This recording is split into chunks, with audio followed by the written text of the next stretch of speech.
story, Glenn Greenwald was able to really show the hypocrisy of the Democrats, how they were supposedly the Democratic Party, how supposedly Trump was going to take democracy away from the people in this election or the previous election, and that democracy is on the ballot. But then he proves to you that Kamala Harris is about to be president with zero processes that are democratic in any way, that there's literally the Democratic Party completely tossed away any democratic processes and just talk and basically discuss with oligarchs in order to realize which one of them is going to get the nomination. And it's really the oligarchs of the basically the delegates, the bosses of the delegates, like the Black Lives Matter exposed bosses of the delegates are the ones that met together and chose Kamala Harris.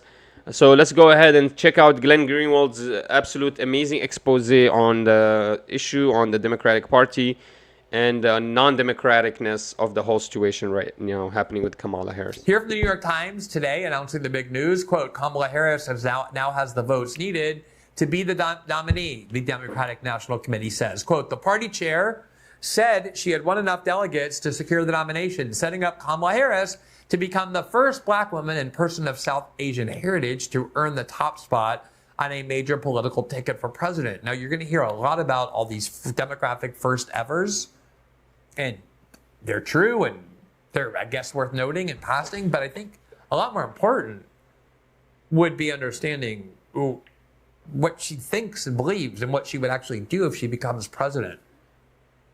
And the election is only 3 months away, and thus far we have heard nothing about that. Now, the aforementioned Michael Tracy on Twitter noted earlier today that if you go to Kamala Harris's website, you won't find a single policy position there either. It's just kind of a personal bio and fundraising solicitations, he said, and a bunch of merchandise. He says she really is a, quote, historic candidate. Historic in the shocking lack of scrutiny she's been subjected to. And then if you go to her website, you'll see that Michael is describing that very correctly. She does have a website, Kamala Harris for President. Together we can win this. There she is smiling with that pretty blue color that represents the Democratic Party. Apparently there's not policies. You can buy merchandise for her. From her. You can donate to her. Join her emailing list. But unfortunately, what you cannot do on this site or anywhere else is read her find policy. out what she actually thinks about any of the issues. Holy moly, that's true. There's literally 4 buttons here, and none of them tell you anything about her policies. Front as president. Unfortunately, that is missing from this site. Maybe they're still constructing it, and one day it will be added. But as of now, there's no journalist demanding. All right, let me show you guys the site really quickly. You go into the site. The first thing you're greeted with is a $47 donation. Then you get more to donate here, and then that's it. Literally, holy shit, this is just a donation funnel. What? This is literally just an email and a donation funnel. What the hell? And then you go to there's literally nothing. Take action. What? Take action to elect her to attend by attending an event. And every time you go back, you get another funnel. Holy moly! Meet her. Meeting her is her biography. It's not even her positions. Holy moly! So it's her biography. It's her life story. Has nothing to do about what she believes in and what she's going to stand for. So you go to KamalaHarris.com right now. You literally don't know anything. I mean, you can donate, but that's it. You literally nothing else.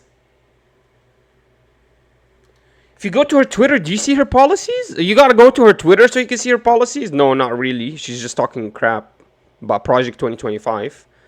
So you literally see nothing here. Oh my god, I'm actually insanely surprised. What? I'm going to try to see what the difference between Trump's website is, but holy moly, this is crazy. She sit down with them to ask these questions. There's no journalists, at least in corporate media, complaining about it. Her campaign doesn't offer any of those questions. Or look at that. There's such a big difference between Trump. Look at the Trump platform. He has a platform, Agenda 47. Look at that. He has news. Coming out news. He has events. Come and get involved with us. Get the tickets. Get involved. This is work with me. Say same thing. Here's the contributions, much smaller than freaking Kamala Harris, and it takes you to the funnel page. Kamala Harris, her home page. Kamala Harris is, when you go KamalaHarris.com, her home page is a funnel. It's a money funnel. It's a donation funnel. Donald J. Trump, he has a real homepage, and then he takes you to the donation funnel when you click contribution. And so there's a big difference here. Oh man, such a bigger website. It's so much longer. It's not just one picture. And it's similar, it's just better. You actually know what the hell he stands for. Sealing the border, securing our elections. 20 of his stances. This is actually amazing. It's a million times better than Kamala Harris. Holy moly.com. Answers doesn't answer anything, and her website, even her website, doesn't have standard cliches about the sort of positions that she might take. Now, if you listen to how the media talks about Kamala's candidacy, presidential candidacy, you often hear not about her political views, which she seems, at least as the moment, not to have, but instead, quote, what she represents and why that's so special. Here from CNN, earlier today, when they announced with great excitement that the DNC chairman has announced that Kamala now has the votes needed to secure the Democratic nomination. Here's what CNN understands about Kamala's presidency. Vice President Kamala Harris has now earned enough delegate votes to become the Democratic nominee for president. So it is officially official ahead of the convention. There will be It is, says CNN, officially official.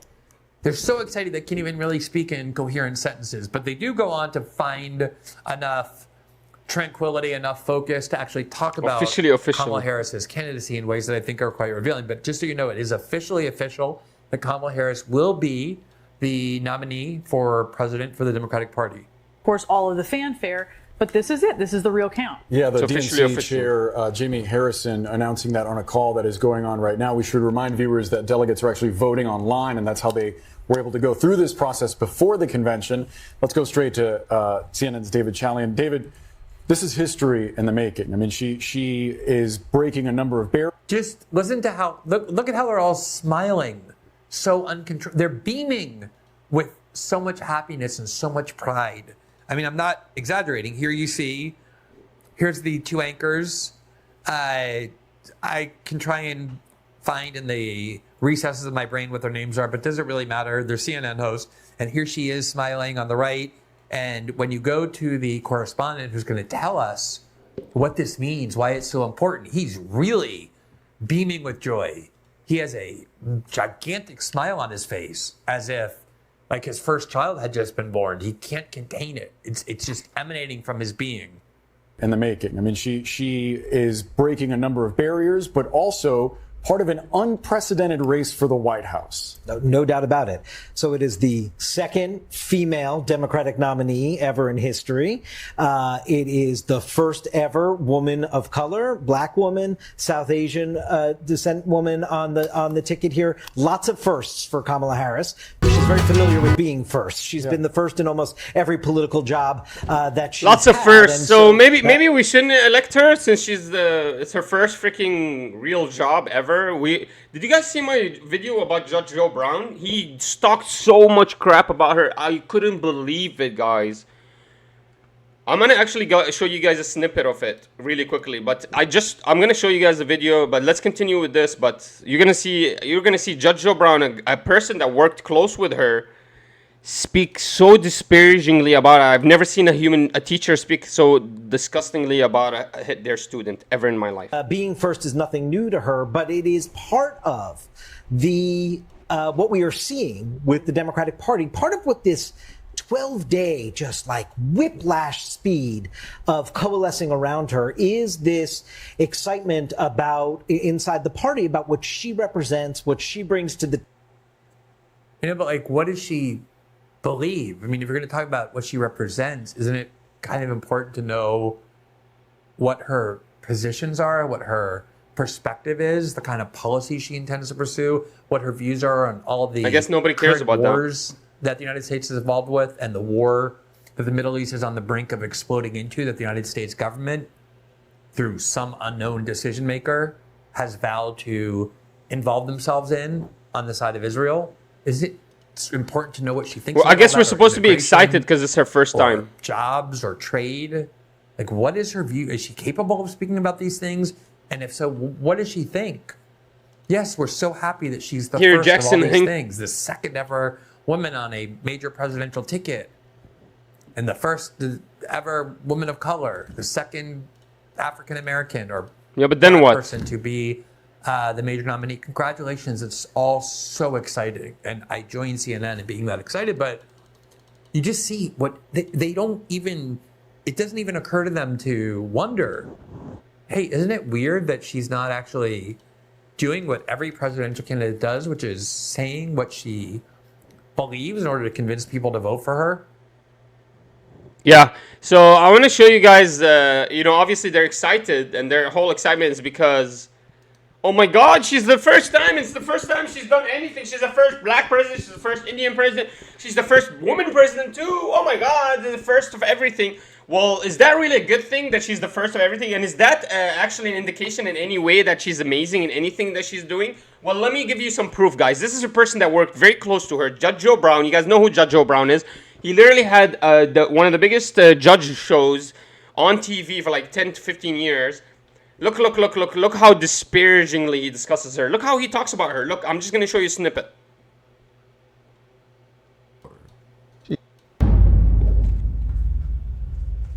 Unbelievable. Watch this. But I gotta ask you about Kamala Harris. How you feel about her? She's a piece of shit. I was in California. I can't do it, bro. I can't do it. The last time I left, this time I left too, bro. I just can't do it, bro. I just can't do it, bro. Look at that. Look at my face. She lacked.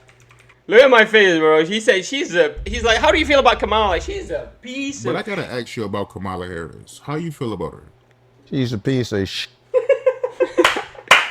You guys, go watch my video, man. He worked closely with her. He's like, he's the one that's found her, basically. He like worked very close to her. He talks about how she was a hoe, how she's lazy, how he talks so disparagingly about her. I couldn't believe it. Look at the first word he says about her. She's a piece of shit. So just her being the first, yeah, I guess some people are excited about that, but that doesn't mean nothing. Just her being the first is not proof of anything. It's actually, it could be more detrimental for us that she's the first.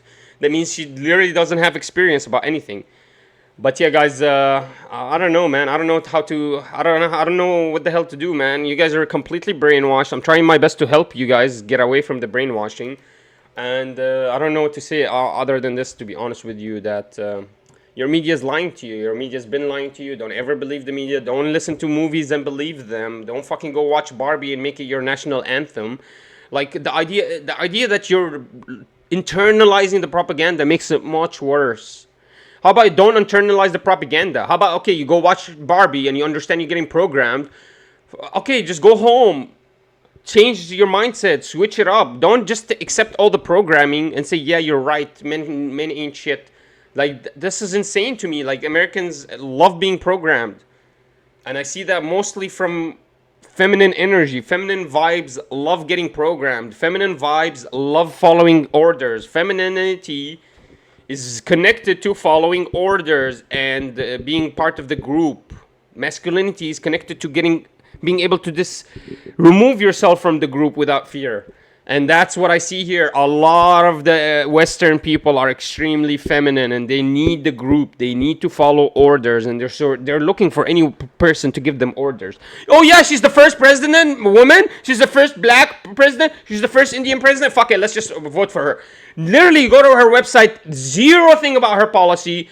She's literally just funneling your money into her pockets, and it's clear as day that she's not there to help you in any way, because she doesn't mention one thing about her job that is close to helping anybody in America at all. Literally, there you go to her website, there's nothing to see, and I already proved it, guys. So stop getting programmed, you Americans. You guys are like really hurting my feelings at this point.